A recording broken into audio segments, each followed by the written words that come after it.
Hey, Brenton.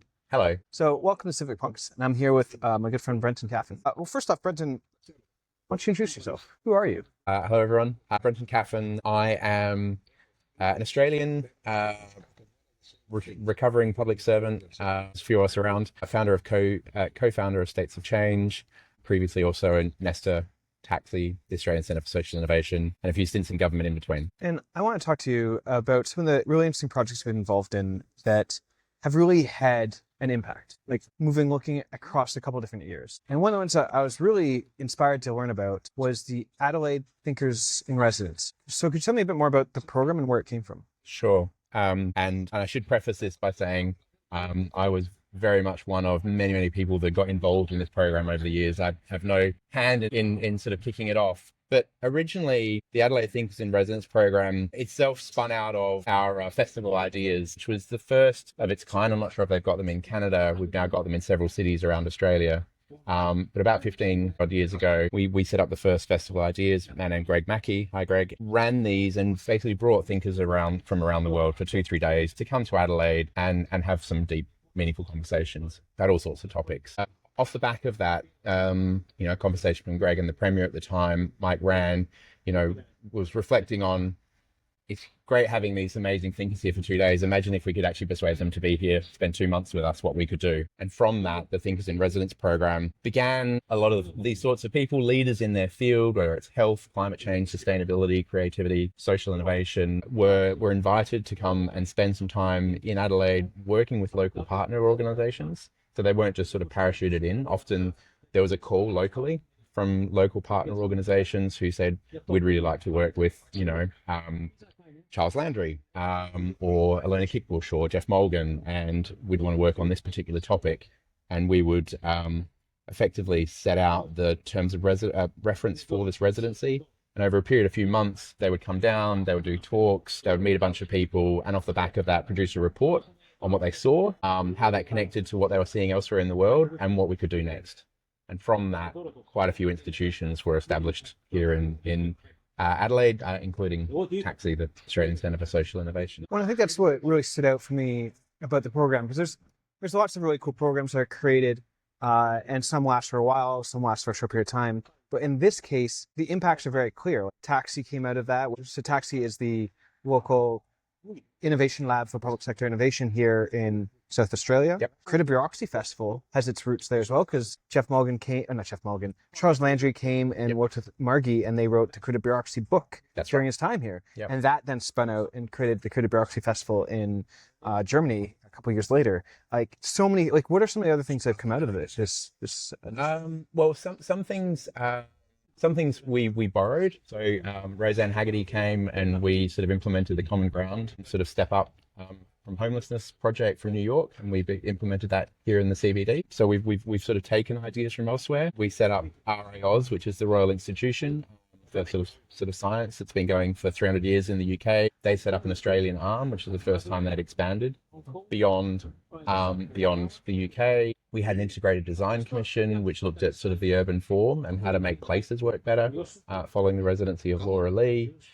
Gosh, yeah, lots of different things. But there was always a view to how do we institutionalize the response. Well, I think that's the interesting thing for me about this, because I think there's other places that have created Thinkers in Residence type programs. But what made this really stand out for me was the fact that initiatives came out of it that still are sort of rippling through, even though this program stopped a couple of years ago.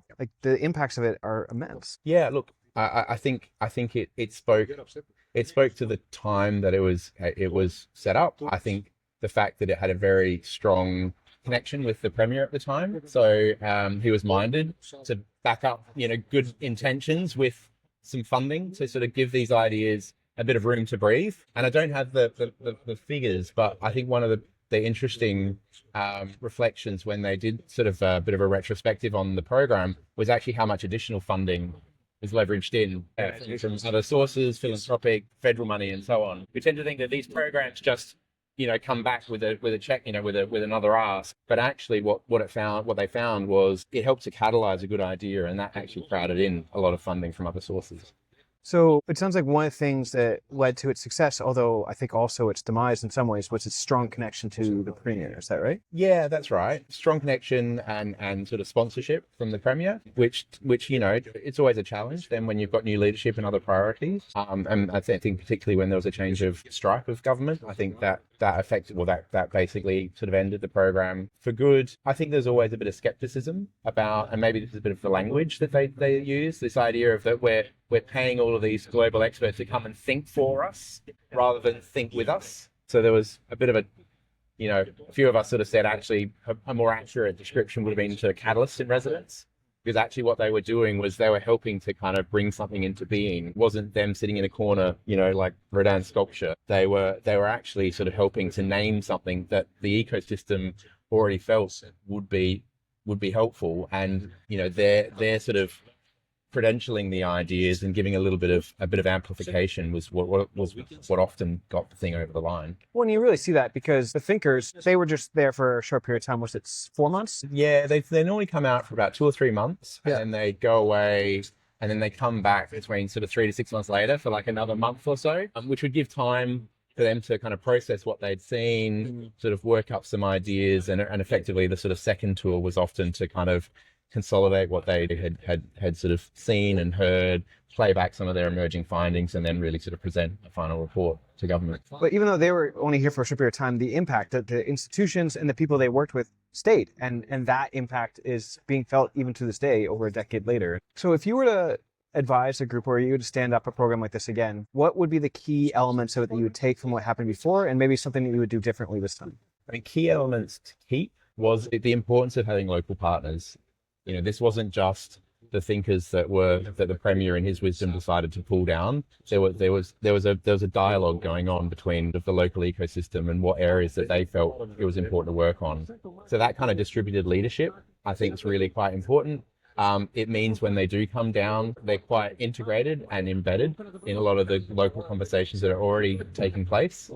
So I think that's a really important element that I would keep. A willingness to back up these residencies with some investment, I think, is which is not a blank check, but a preparedness to sort of follow through and give these ideas some legs, because often